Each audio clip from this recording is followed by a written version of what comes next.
Kumusta kayong lahat mga kabady? Again, welcome back sa aking YouTube channel. Kung bago pa lang kayo mga kabady sa aking channel at gusto nyo yung mga content o mga video na ina-upload ko patungkol sa electrical mga kabady,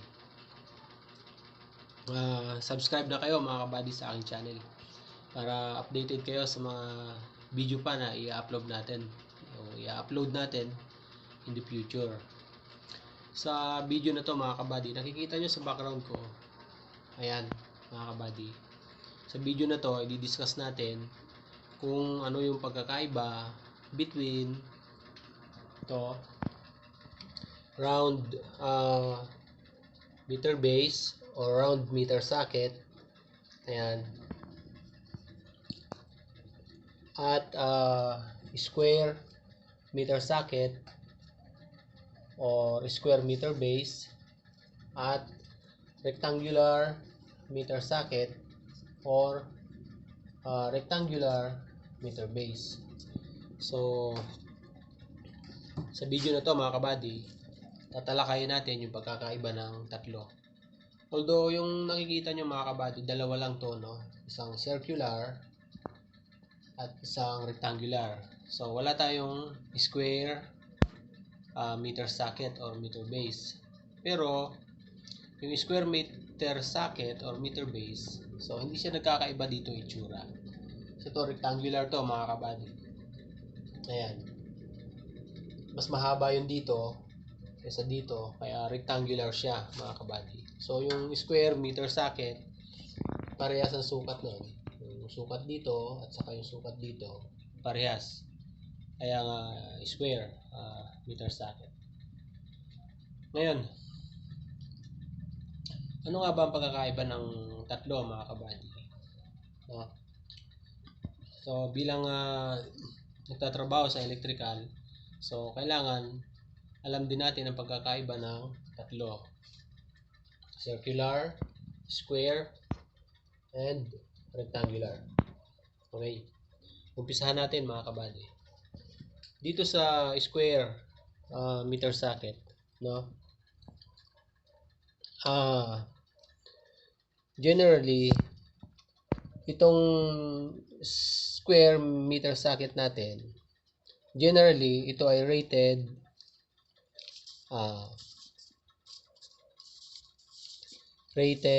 at 60 amp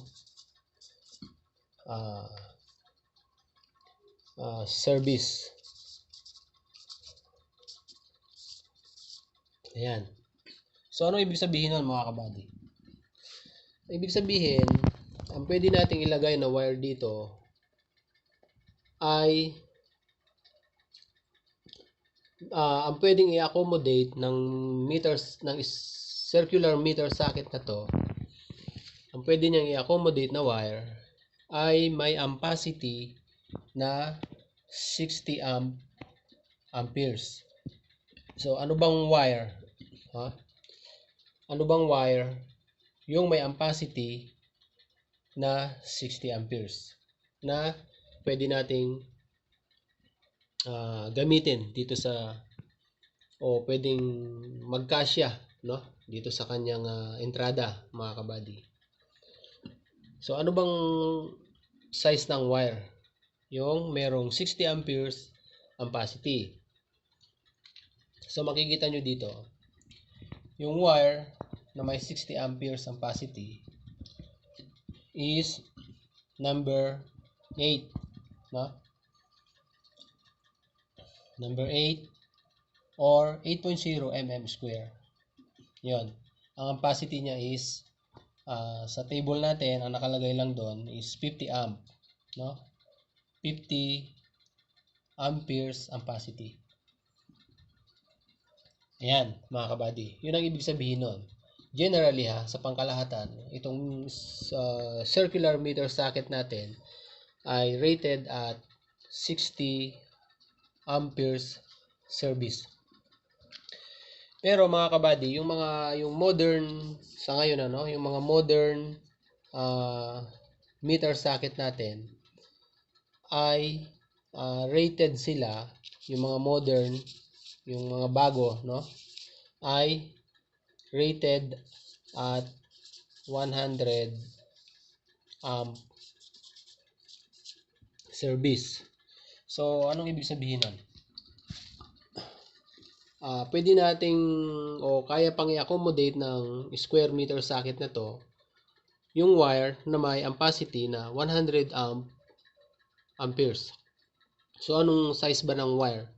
Yung merong ampacity na 100 amperes. So, makikita nyo dito, ang size ng wire is 22 mm square or number 4.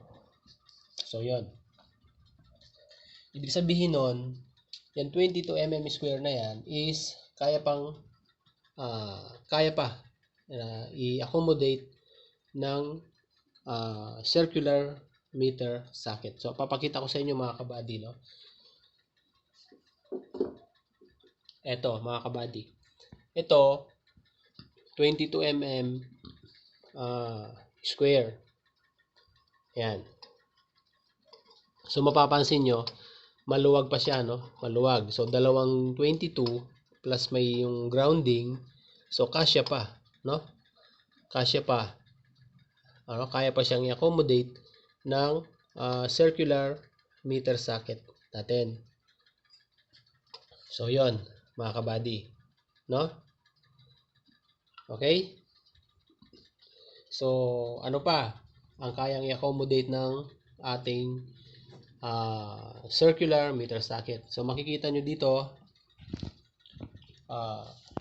yung number 14 mm square or number 6 na may ampacity na 70 amperes.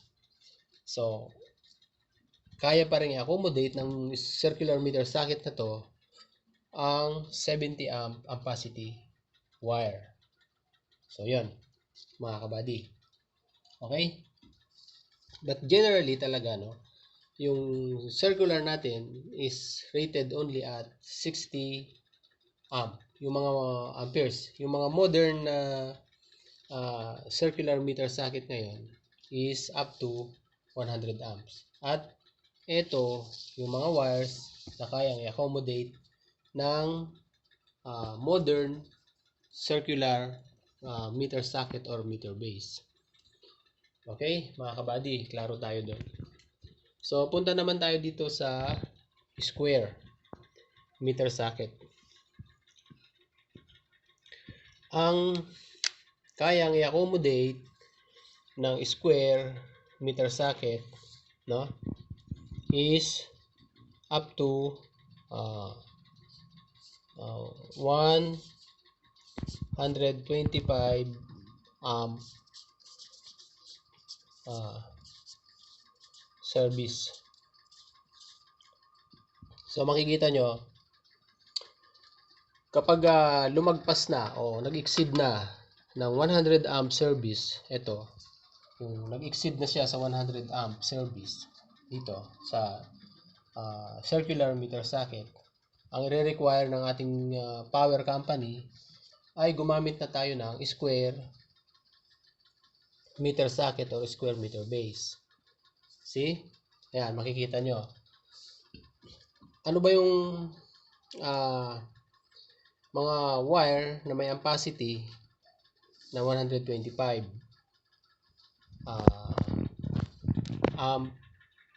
amperes service. So, dito, kapag tumaas na sa 100 amps, so gagamit na tayo ng square meter socket. At yung mga wire na pwede natin gamitin, na yung bigger wire, kapag lumaki na sa 22 mm square, kagaya ng 30 mm square or number 2 na may ampacity ng 115 amps, gagamit na tayo mga kabady ng square meter socket. So, yun yung i-require sa inyo ng power company. And then, since hanggang 125 yung kanyang rating ng square meter socket, so pasok pa din yung 38 mm square or number 1 wire na may ampacity na 130 amperes. How about yung ating rectangular meter socket, mga kabady? Sa rectangular meter socket, ang usually ang rating niya is from 150 to 300 amp service. So meaning kapag malalaki na yung wire, no, na nakabase din naman sa ating load, no, sa ating electrical load. Kapag malalaki na yung wire, mga kabady, gaya ng 50 mm square or 10, 60 mm square or 20, 80 mm square or 30, 100 mm square or 40, 125 mm square and 150 mm square. Gagamit na tayo ng rectangular meter socket or rectangular meter base. So sabi natin ang rating ng rectangular meter socket or meter base is from 150 to 100 amp service. So ano-ano bang mga wires yun na may ampacity na 150 to 300 amp. So makikita nyo dito sa ginawa ko na, no? Isinulat ko na siya, mga kabady. Yung wire na may ampacity na 150 amp is 10 or 50 mm square. May ampacity na 170 is 60 mm square. 205 amperes ang na ampacity. Ang size ng wire is 80 mm square. And 225 amp ampacity na wire is 100 mm square. 265 amp is 125 mm square. And 295 amp 150 mm square. So pasok siya doon, no, sa range, mga kabady. So ito yon, mga kabady, no, papakita ko, no. Ito ang sample ng 50 mm square, no. Yan. At itong mas malaki 80 mm square. So kung itatry natin, mga kabady, no. So yan, pasok talaga siya, no, yung 50 mm square, no. Pasok siya kasi malaki yung kanyang entrada dito, mga kabady. Malaki yung entrada ng RSC pipe. So ayan, mga kabady. Yan. So pasok siya, no. So mas malaki yung terminal sa rectangular meter socket, no. Ayan, makikita nyo. How about itong 80 mm square? Ayan. Oh. So pasok pa din yan, mga kabady. So pag binalatan natin yan, yung terminal, at pinasok natin dyan, malaki yung kanyang butas dito. So pasok yan, mga kabady. Ayan. Up to 150 mm square. So medyo malaki na yan, mga kabady, no? Mas malaki siya dito sa 30 or 80 mm na wire, no? Mas malaki yung 100, mas malaki yung 125 and so on. So yun. So ito lang naman yung yan yung basic na yung pagkakaiba, yung difference between the three, mga kabady, no? In terms of service, yung amperage service. Okay? Doon sa kanyang physical difference naman, mga kabady. So makikita nyo dito sa ating circular meter socket, ito yung kanyang terminal sa load line side terminals, load side terminals, and then yung, so nawala lang yung ito yung sa kanyang grounding. mga kabady. Sa grounding, para sa grounding. Okay? At itong kanyang entrada para sa RSC pipe, nagbaba rito from 1/2, 3/4, and 1 inch diameter para sa RSC pipe. So dito naman mga kabady, so makikita nyo yung difference, no? Ayan, ito yung kanyang line side terminal and load side terminal. Ito yung para sa grounding, mga kabady. Ayan, makikita nyo, no? So yung pagkakaiba niya, no? So mas heavy duty itong rectangular meter socket. So makikita nyo, para higpitan natin, no? Para i-tighten yung ating wire, so gagamit na tayo dito ng socket wrench. Meron siyang hexagonal nut, no? Ayan.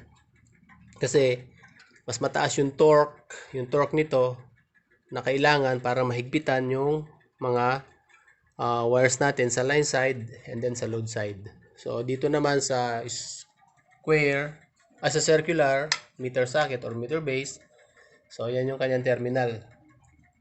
So para mahigpitan siya, gagamit lang tayo ng flat screwdriver. Ito makikita nyo, ayan, para siya higpitan, no, mga kabady. So yun mga kabady, yung difference between circular meter socket or meter base, square and rectangular meter socket or meter base. So ayun mga kabady, kung may mga comments kayo, lagay nyo lang sa comment at itatry nating sagutin yung mga katanungan tungkol dito, mga kabady. Sa mga kabady, sa mga nanonood sa akin, thank you sa patuloy na suporta sa aking YouTube channel. Thank you at patuloy kayong doon sa mga patuloy na nanonood. Salamat mga kabady. At sana sa video na to may na-share akong konti, no? Kung nagustuhan nyo, like na lang, or sa mga bago sa akin channel, pwede nyo akong i-subscribe kung nagustuhan nyo yung mga ganitong content, mga kabady. At thank you sa susunod uling video. So try natin mag-upload ng mga video sa electrical, mga kabady. So yun, thank you very much. At sa next video ulit, mga kabady. Bye bye.